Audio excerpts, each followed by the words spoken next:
Hey everyone, welcome back to another one of our Game Grid Friday Night Magic videos. In this video, we're watching one of Drew's games, playing against Patrick. Yeah. And Drew's playing your. What are you playing in this list? What are you playing here? I'm playing a blue-white Delver deck. For this Friday Night Magic, I actually kind of put a list together influenced by an article Paulo Vitor and Dama DeRosa wrote, as well as Todd Anderson. Both players were advocating Porcelain Legionnaire. The 3/1 first striker that you can pay with Phyrexian mana. Right, yep, the guy from New Phyrexia, as just being a good, solid 2-drop that enables you to put more early pressure on. Both of them were advocating that. Todd Anderson was talking about Spectral Flight being good. So instead of having equipment, I have 2 Spectral Flights in the deck. So you've taken out like Runechanter's Pike or Swords or anything that you might have seen. Yeah, and the idea is basically because Geist is your best threat in the deck.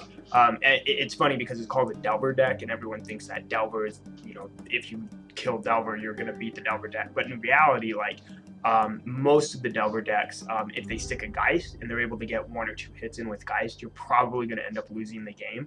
Sure. So the idea with Spectral Flight is that versus a lot of decks, if you can play a Geist on turn 3 and then just slam a Flight on it, not only do you have 2 mana up for possibly Vapor Snag or Mana Leak, you also get to put a very fast clock on them that they actually can't interact with very well. Yeah, you're going to swing for 8 there with 4 from the Angel, 4 from the Geist.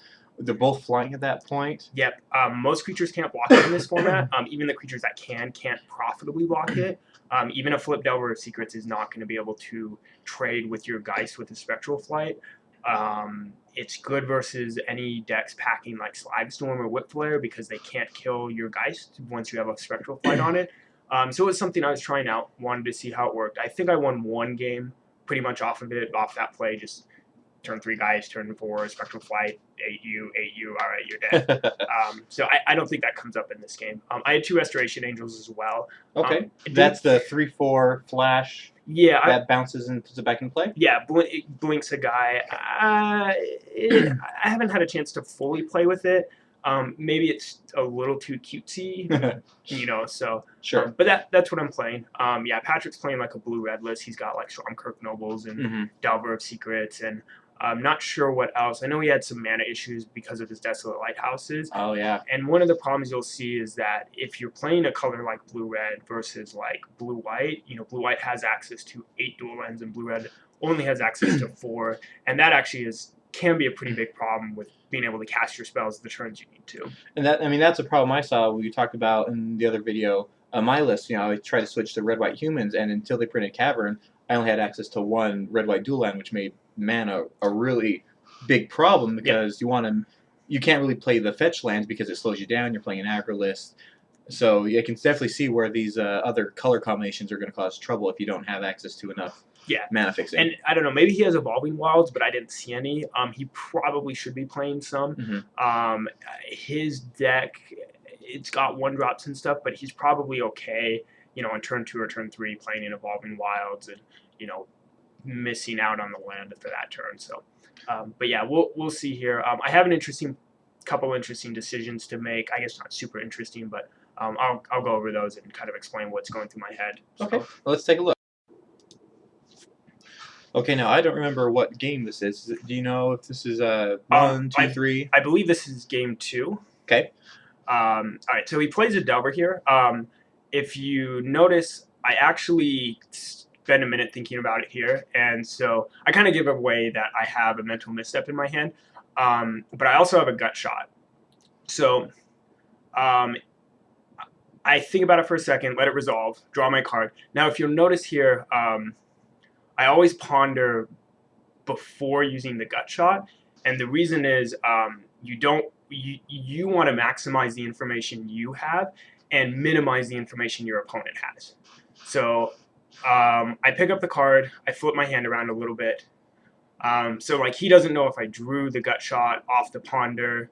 Whether you were holding it the whole time. Right, exactly. Kind of keep them Yeah. like, okay, did he dig for an answer? Was he sitting on answers? Yeah, and you pretty much just want to maximize your information whenever you're using Ponder or cards like Brainstorm if you're playing Legacy. Mm-hmm. All right, so he plays another Delver. And if you can't see, that land down there is the isolated the lighthouse, I believe. Yeah. It's the blue, white, colorless. Tap it to draw and discard. Blue-red. Blue-red. Is it not color? Okay. Yeah, so I'm doing pretty much the exact same play here.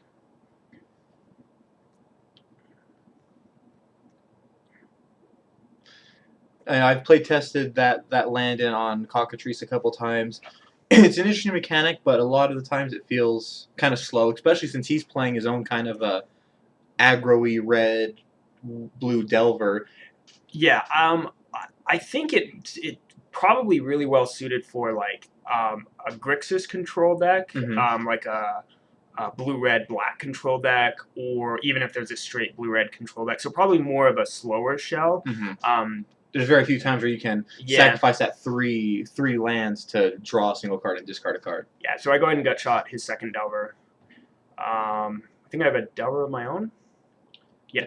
Unfortunately, I had to shuffle on the Ponder. There was too many land, and I really couldn't keep the top 3 cards. So just kind of trying to blind flip it here, but sometimes you get there.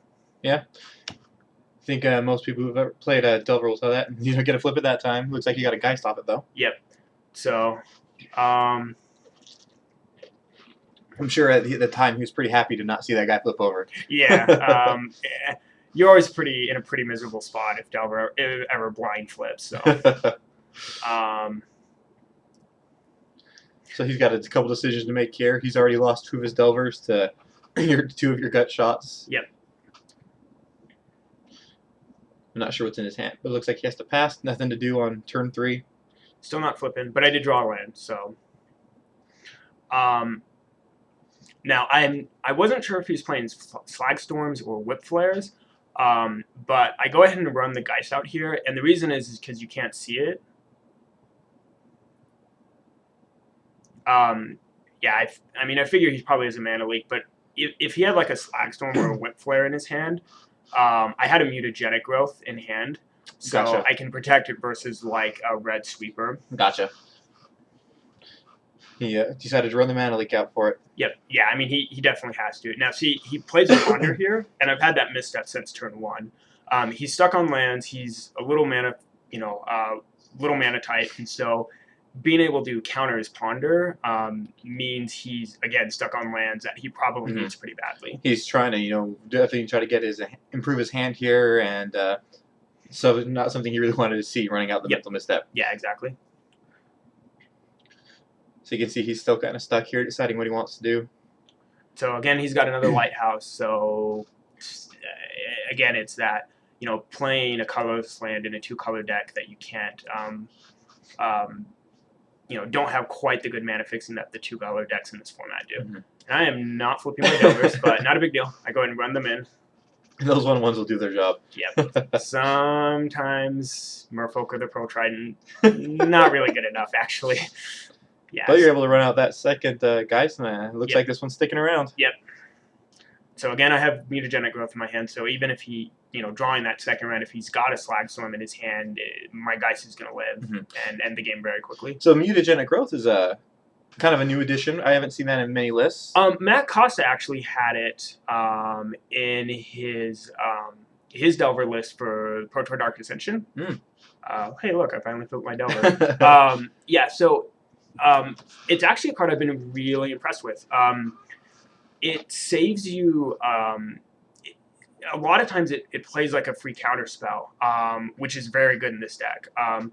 The fact that you can do things like tap out for a Geist on turn 3 versus a deck like Wolf Run means you can add a threat very quickly to the board and not have to worry about it getting removed. Yeah, a lot of those Wolf Run decks, they are running those Slag Storms. They want to get the position they want, and when that goes to the graveyard without killing anything, it kind of puts them in a bad spot. And I mean, there's a lot of creatures in Standard right now, so even if they're not playing sweepers or anything like that, and just the ability to have your creature win in combat, like a lot of times people may block your Geist with a 2-power guy, and you can effectively you know, save your guys, get him for 4 points of damage, all for 2 life, which is very, very good. It was actually really funny. I remember I was on sideboarding, I think at another store somewhere. I was playing, you know, a Delver list, and they're like, "Oh, you're playing like a 5-color deck," and it's like,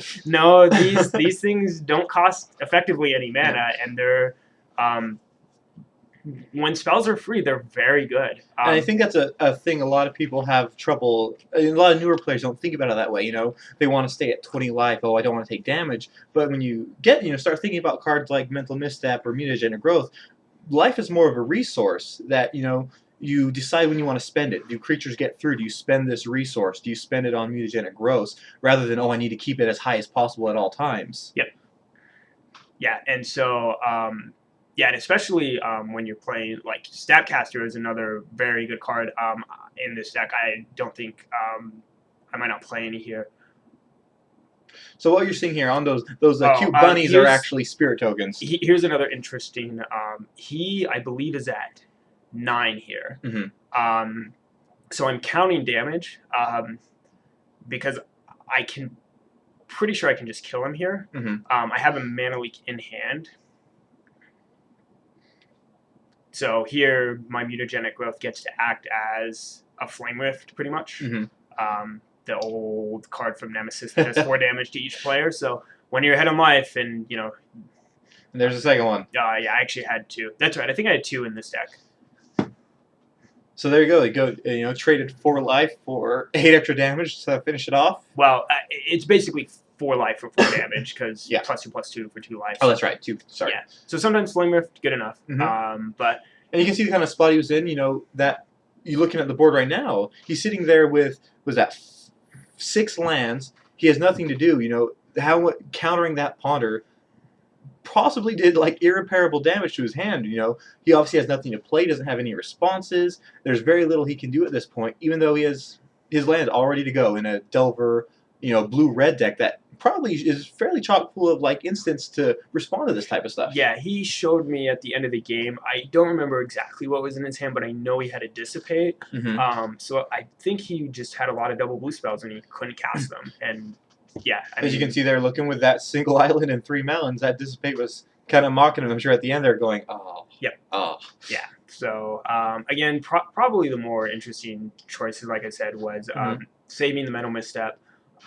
And just basically gut-shotting the Delvers rather than opting to Mental Misstep it. I think a lot of newer players in that turn 1 position would have snap misstepped the Delver, and with that hand, I think it's actually wrong. I'm pretty sure the correct play is to gut-shot the Delver there, and then save the misstep for like I said, the Ponder, or if he is playing Vapor Snags. I know Josh Still at Grand Prix Salt Lake City pointed out that he got totally wrecked by a Mental Misstep on his Vapor Snag. He could have paid 3 mana for the Mana Leak if the guy had Mana Leak, but he had Misstep, and so his snag got countered, and he ended up losing the game because of it.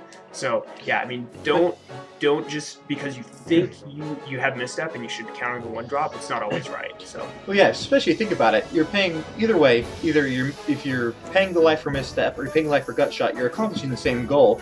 But if you think about the cards that are in, you know, in a Delver deck, even not a red one, you have, like you said, you have your opposing Mental Missteps, you have the Ponders, you have Thought Scours. They're running, you know, Thought Scours for the Rune Chanter's Pipe. There's plenty of 1 cast cost spells that you want to save that misstep for, where Gut Shot's going to accomplish the same goal, and it's specifically there to kill those guys that have, you know, 1 toughness on their backside. Yep. So that was, I think, game 2 from you guys. That might have, I think that ended the match for you guys. Yeah. I won game 1. I can't remember the exact details, but yeah, I think he actually had mana issues game 1 as well. I think he drew 2 Lighthouse in both games. So you got? Did he? We're not sure how many he's running in there. You think he's running? He told me afterwards. He said he was running 3, and he's like, yeah, I really should only have 2 in here, which is probably about right. I know I have 3 Moorland Haunts, but again, I have the advantage of being able to play 4 Glacial Fortresses and 4 Seagram Coasts, and he only has 4 Sulphur Falls. So. Yep. And as you can see there, that kind of came to bite him in this game. Yep. Okay. Well, thanks for watching this video, and we hope you check out our other ones we're making.